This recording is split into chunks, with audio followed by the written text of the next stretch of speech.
Marco Rubio, the Secretary of State, still can't believe that, personally approved the arrest of a Palestinian student protest leader at Columbia University. And he did it using some old school Cold War era law, a law that was originally meant to target Holocaust survivors suspected of being Soviet agents.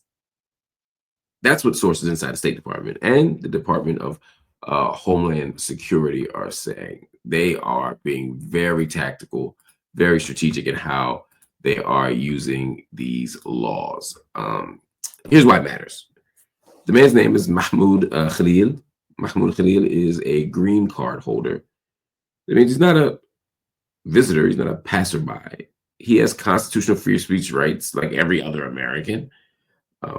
Now, when they arrested him, they lied. First, he said that his student visa had expired. He's like, I don't have a student visa.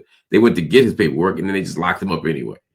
But the government is trying to deport him, not because he committed a crime, but because they say that he is a threat to U.S. foreign policy.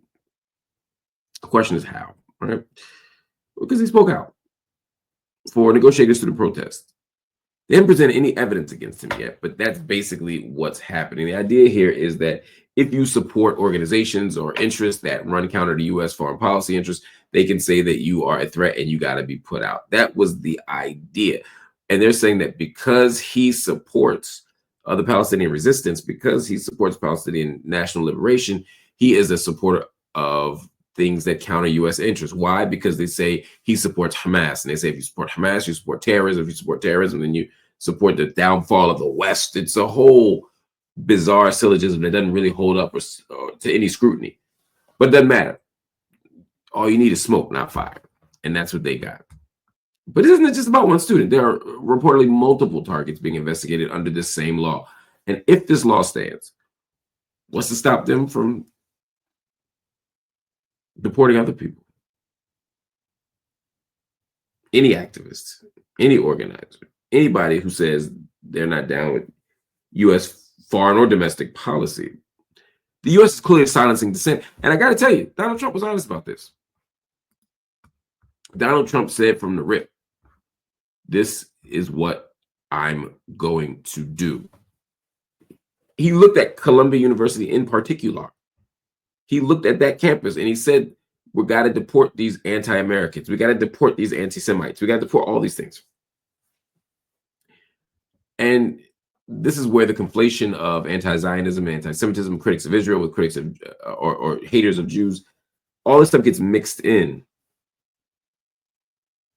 And they're taking it out on students. They're deporting you. They're literally scaring people into silence.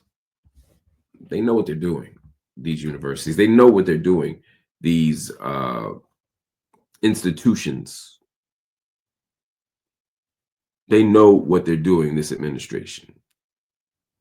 So let's not be unclear about that. Columbia University has been such a bizarre place for the last year, but really for a long time.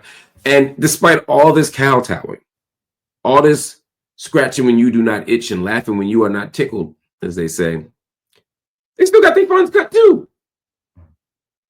Big T, Donald Trump ain't worried about that.